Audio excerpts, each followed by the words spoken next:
Mr. Chairman, the Secretary to the conference, distinguished delegates, I will be very brief. There will be no padding. I wish to thank the President for this opportunity for re-engineering the country. I wish to go straight to say that the problem we have in this country is because we are suffering from mental slavery.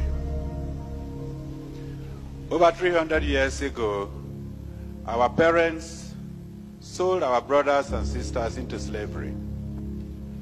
300 years later, we are not different.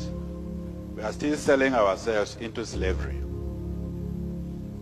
There is no originality in this country. This is the root of the problem we have.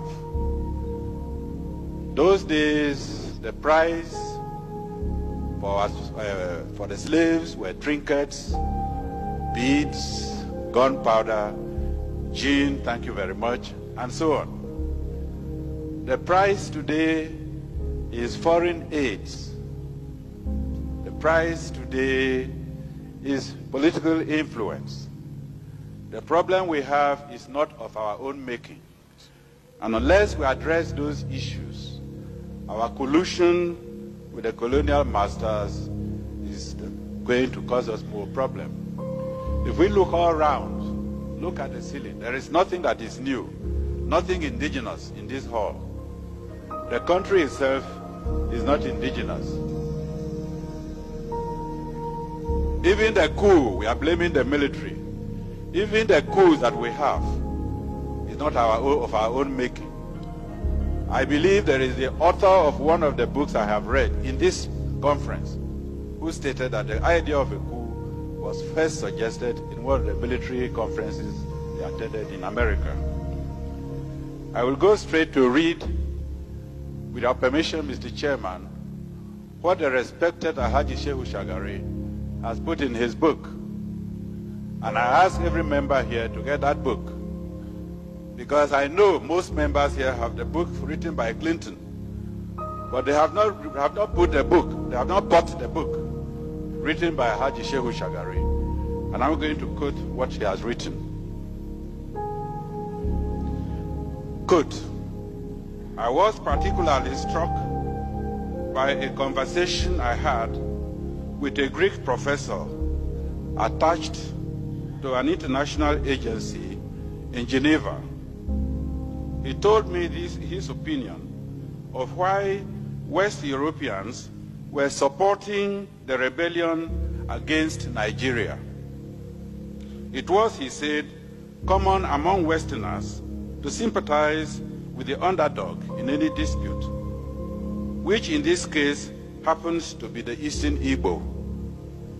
But what was even more important to the West was that Nigeria was a potential rival power in Africa, a force which had to be checked before it becomes a threat to Western European interests on the continent. The Biafran challenge, accordingly, provided a suitable opportunity to trim Nigeria's growing wings. He said that according to certain estimates, Nigeria was sitting on a keg of oil, which, given a suitable condition, would make it so rich in just 10 years, that is by 1978, that Nigeria would not require any aid from Europe.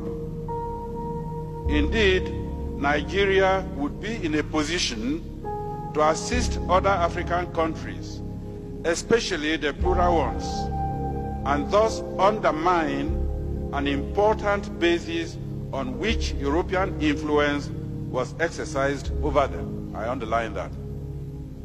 He did not therefore think that Europe would stand idly by and watch Nigeria become to Africa what the United Nations had become to Western Europe.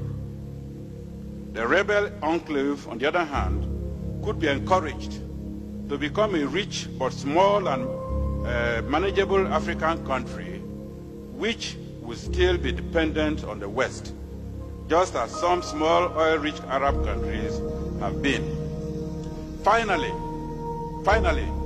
he assured me that whatever happened in the future, the West would never allow Nigeria to develop to a position where its wealth and power would threaten West European interests in Africa. Mr. Chairman, I don't need any comment. Thank you very much. Thank you.